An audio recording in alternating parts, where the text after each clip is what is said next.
Bienvenue à nouveau aux participants en distanciel. Nous aurions beaucoup aimé vous avoir avec nous. N'hésitez pas à venir nous rejoindre en présentiel pour un prochain événement. Et nous allons sans plus tarder attaquer le sujet tant attendu du QR code augmenté GS1, une nouvelle dimension pour vos produits dès maintenant, avec la participation de Lionel. Je te laisse te présenter, Lionel. Bonjour à toutes et à tous. Donc Lionel Willig, responsable du service delivery. Donc c'est le service qui met en place tout l'accompagnement possible, que ce soit de la formation, du conseil, du Calicode, donc étudier la qualité d'impression de vos codes barres. Voilà, donc je gère le service qui va être le plus proche de vous en termes d'implémentation des standards. Et je suis toujours chef de marché sur les cosmétiques et la santé. Et GS1 est depuis 50 ans toujours au service des échanges entre les partenaires commerciaux avec des standards universels. Et on voit un défi aujourd'hui, comment on passe d'une économie linéaire à une économie circulaire. On a pu le voir avec un bel exemple avec la présentation de la FEBA ce matin. Et nous entrons donc dans une nouvelle dimension. On l'a vu également, il y a énormément de nouvelles attentes pour les consommateurs beauté. On a vu tous les enjeux présentés pour tous les acteurs de la filière, tous les professionnels qui vont fabriquer, qui vont distribuer, pour répondre à des besoins des consommateurs. Et on voit de nouvelles valeurs, de nouveaux référentiels pour les consommateurs beauté. Si on cite par exemple l'engagement, la confiance dans une marque, tout ce qui va concerner la bienveillance dans un contexte compliqué économiquement, et également tout ce qui va concerner comment on dépasse une expérience à l'achat d'un produit, comment on va pouvoir être mieux en immersion avec le produit que l'on a choisi, donc comment on va le rendre plus désirable, comment on va être plus attractif, et également cette notion du sur-mesure, du fait maison, tout ce qui va me parler à moi personnellement, consommateur, et comment je vais faire quand je suis une marque, quand je suis un distributeur, pour communiquer au mieux sur les attendus des consommateurs. Côté fabricant et distributeur, donc tout ce qui est traçabilité, ça existe déjà. On a déjà des standards qui existent, qui peuvent être encore plus performants. Par exemple, pour du retrait-rappel. Je sais que c'est un des sujets qui revient régulièrement dans les discussions pour être en conformité réglementaire et pour être aussi opérationnel en cas de process de retrait-rappel. Tout ce qui va être packaging. Le packaging, vous avez en tant que fabricant énormément d'informations à faire porter par un packaging. Comment on va pouvoir faire rentrer encore plus d'informations quand on voit tout ce qui attend comme partage d'informations et de transparence qui doit être donné. Tout ce qui est lutte contre le gaspillage. Et également, il faut qu'on puisse continuer quand même à pouvoir assurer un passage à la caisse d'un magasin. Donc, comment on va faire pour pouvoir prendre en considération aussi bien les attendus des consommateurs que ce que vous, fabricants ou marques, allez pouvoir opérer. Et donc, et si un même standard pouvait répondre à tout cela ? Merci pour la question, Laurence. Alors, la réponse est oui. La réponse est oui. Et donc, vous comprenez bien les enjeux, les ambitions de GS1, la nouvelle dimension qu'on aimerait apporter au commerce. Je paraphraserai Cédric Le Collet, le N13 est le code du commerce. C'est le symbole du commerce. Et donc, l'idée de la nouvelle dimension, c'est de passer d'un symbole, une dimension de le N13, à un QR code augmenté. Alors, évidemment, cela ne se fera pas sans transition. Le N13 sera toujours vivant. Le temps de faire une grande transition, de prendre le temps de faire cette transition jusqu'à ce que le QR code, on décide. Alors là, la date qui avait été annoncée, 2027, effectivement. L'idée de 2027, c'est pas de dire on supprime le N13. L'idée de 2027, c'est de dire qu'il faut que les systèmes de caisse ou les systèmes de la distribution sachent lire le QR code augmenté GS1. Ça ne veut pas dire qu'on supprimera le N13. OK ? Donc ça, c'est important. Donc, on passe au QR code augmenté GS1. Mais qu'est-ce que c'est? Regardons un petit peu sous le capot.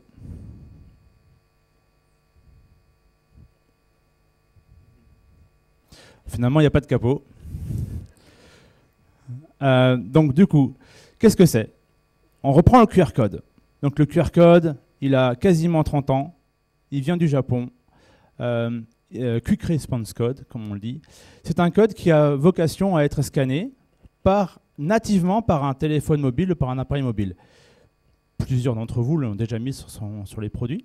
plusieurs d'entre vous le connaissent, il ne change pas, ça sera le même. L'avantage qu'il a, et il y a des tests qui ont été faits en laboratoire GS1, c'est qu'il est aussi rapide à la lecture en caisse qu'un EN13. Donc il contient les mêmes avantages de fluidité, de rapidité de lecture, mais en plus, ce qu'on va faire, et donc du coup c'est pour ça qu'on l'a appelé GS1 QR code augmenté, QR code augmenté GS1, c'est qu'on va rajouter du standard. Le QR code, c'est de l'ISO, et nous on rajoute une couche standard. C'est quoi le standard? C'est le GS1 Digital Link. Et le GS1 Digital Link, c'est comment encoder de l'information dans un QR code. Et quelle information on va encoder. Deux rôles. Le premier rôle de ce GS1 Digital Link, donc de QR code augmenté GS1, c'est de pouvoir créer de l'information online, telle que vous l'avez aujourd'hui. C'est un lien URL, c'est un lien web. Okay, donc vous le scannez avec un téléphone mobile, vous avez le droit à accès, vous avez accès à une page web.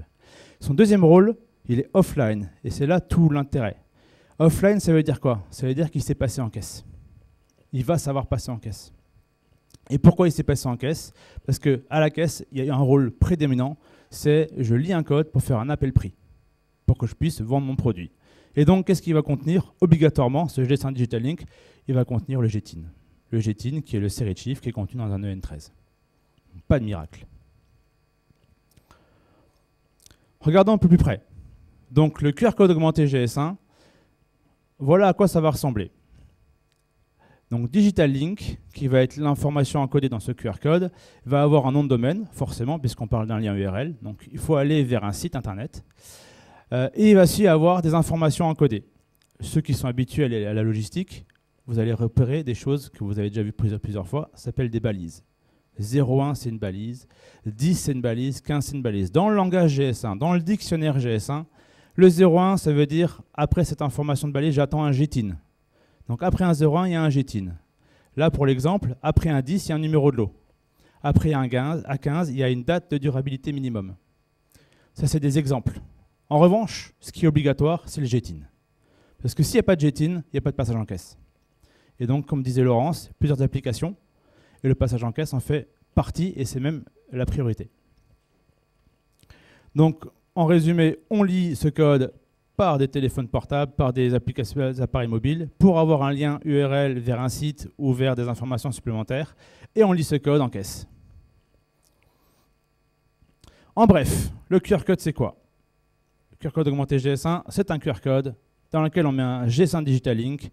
Donc rappelez-vous, quand on dit standard GS1, il y a aussi des règles, et des règles de structure. Ben voilà.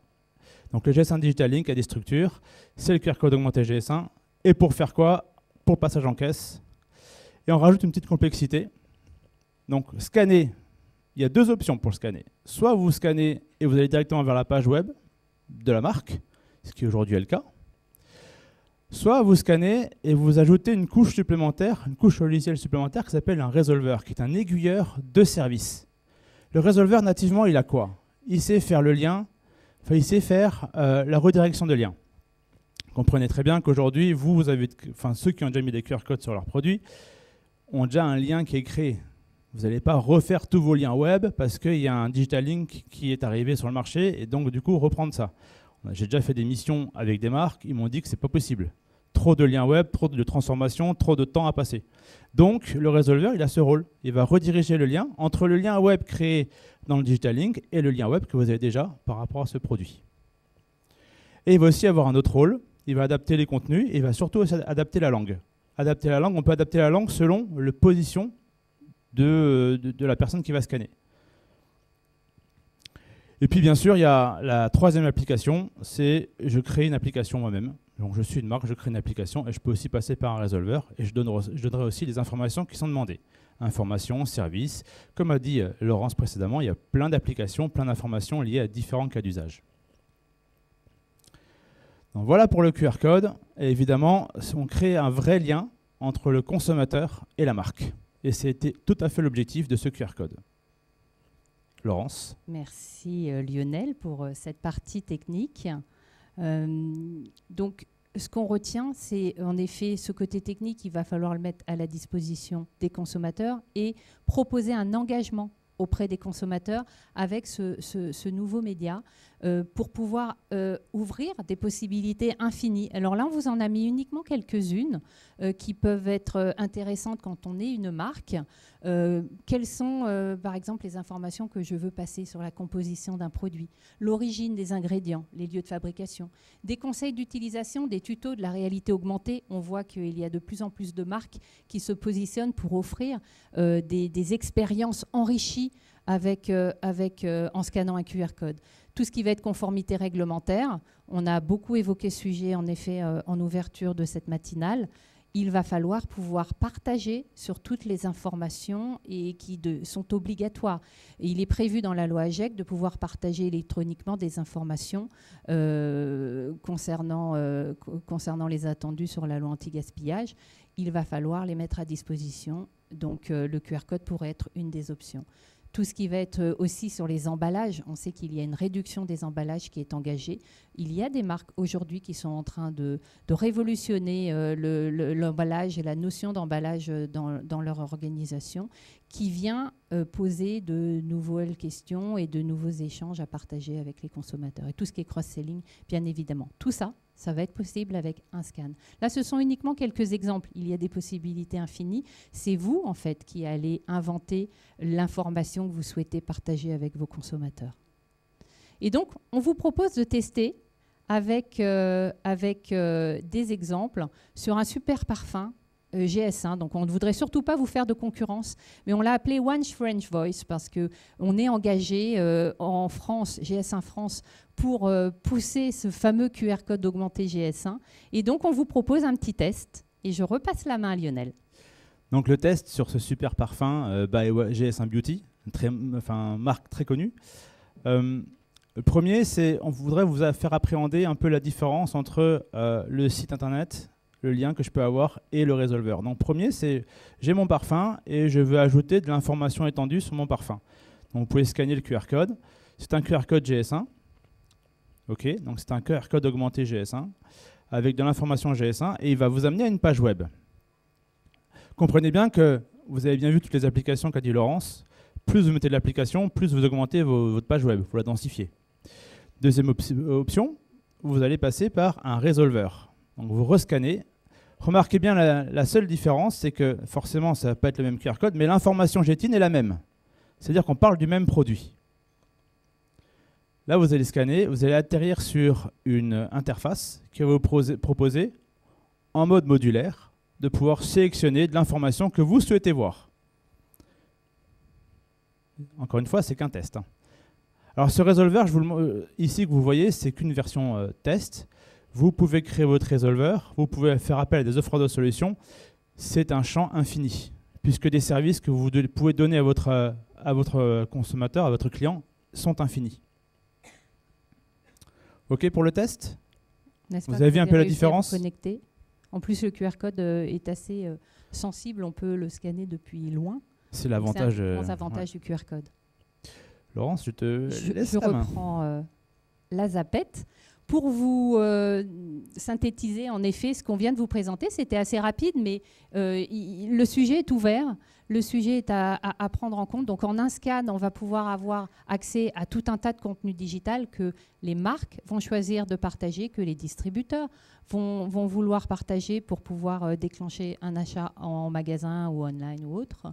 Et donc, on sait que sans changer ce QR code, on va pouvoir en back pouvoir faire évoluer les informations qui seront partagées. Donc, ça va permettre de créer de nouveaux usages.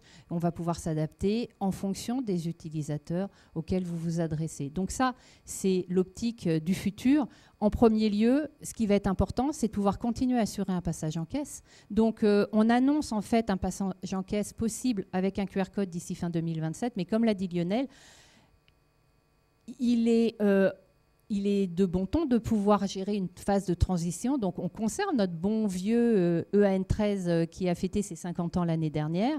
Le but va être de faire cohabiter le EAN13 et le QR code augmenté GS1 pour permettre ce passage en caisse et permettre un apprentissage progressif de ce nouvel outil et de pouvoir monter en puissance avec l'utilisation du QR code. Donc, ne vous inquiétez pas, le AN13 est encore là pour pouvoir assurer son rôle pour le passage en caisse. Donc ça, c'est vraiment un point sur lequel on tenait à vous rassurer, car la machine est lancée. Certains acteurs vont vous parler du QR code augmenté juste après, mais il est important en effet d'être en capacité de pouvoir faire cohabiter les deux. Est-ce qu'il y a des questions? On peut prendre quelques questions dans l'immédiat.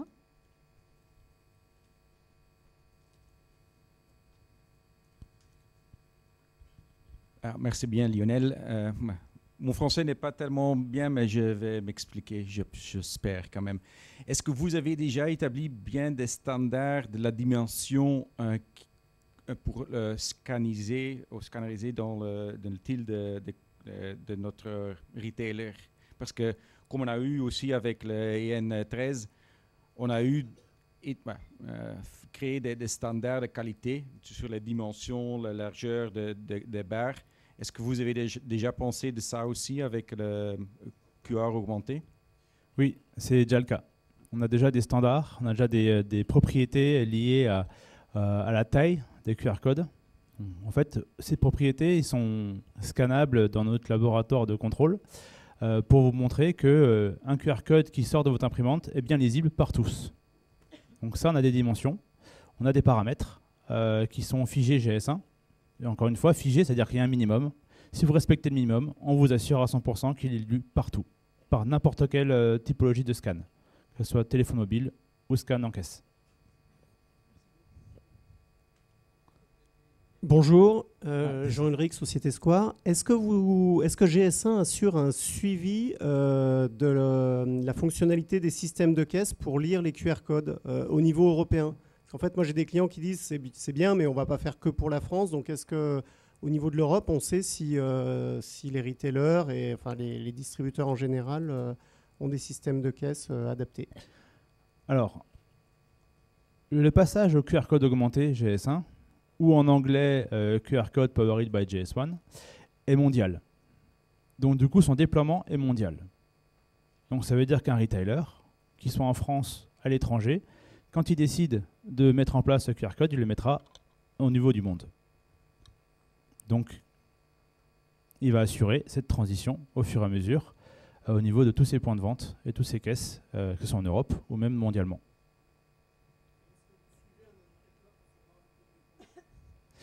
Pas encore. Clairement pas encore. Un indicateur pour un taux de déploiement du QR code augmenté, donc là, pas encore. Pas encore.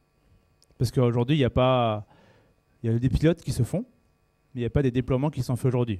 C'est pour ça qu'on a donné la date de fin 2027, pour commencer à être prêt à lire partout le QR code augmenté GS1. Mais effectivement, on n'est pas au stade de suivre les déploiements. Mais j'espère que ça va venir assez vite. Merci. Une autre question?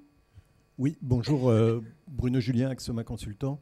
J'avais une petite question sur la sérialisation dans le QR code augmenté, savoir où en étaient les standards pour pouvoir utiliser la sérialisation dans le QR code augmenté sur des produits marché cosmétique.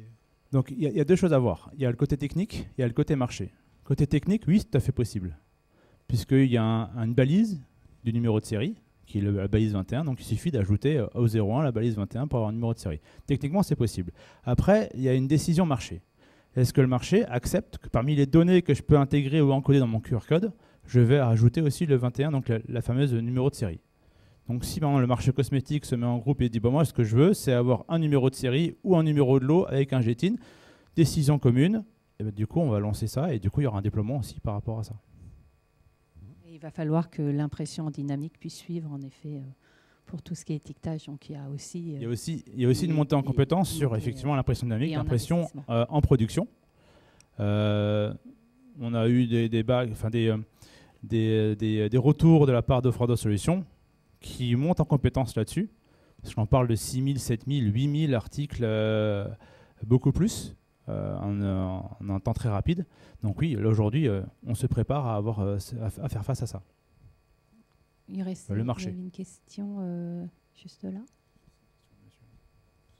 C'est là. Je reste sur le même sujet, c'est avec les dimensions justement d'une nouvelle balise et de la taille minimum pour être scanné. Jusqu'à combien de balises on peut rajouter pour respecter en fait cette taille minimum de scanner? Alors, il y aura du coup une complexité supplémentaire, c'est la taille que vous disposez sur votre étiquette. Donc, par rapport à la taille que vous disposez sur votre étiquette, ce qu'on peut déjà, c'est faire une préétude pour savoir si vous mettez tant de données, quelle taille il va y avoir quand on prend la dimension du plus petit carré du QR code, la plus petite possible. Et du coup, on va du coup simuler pour savoir si votre QR code rentre ou pas dans l'espace que vous avez prévu sur votre étiquette. Si ce n'est pas le cas, il va falloir enlever un peu de données. Parce que pour les novices, il faut préciser que plus il y a de caractères à encoder, plus la taille du symbole sera importante. Ce qui vient poser des soucis sur les packaging. Donc c'est lié au nombre de caractères et pas au nombre de balises. Non, en fait, la balise, c'est juste un repère pour les caractères. Donc, si on prend une balise numéro de série qui est juste de 2 chiffres, le numéro de série peut aller jusqu'à 35, entre 20 et 30 caractères. 20. Vous souhaitiez compléter un des points ou c'était bon? Juste une question sur la qualité du QR code. Est-ce qu'il existe une norme ISO qui permet de contrôler la qualité de l'impression? Oui. Et notamment, nous, ce qui nous intéresse, c'est que le QR code, in fine, soit de qualité 4A.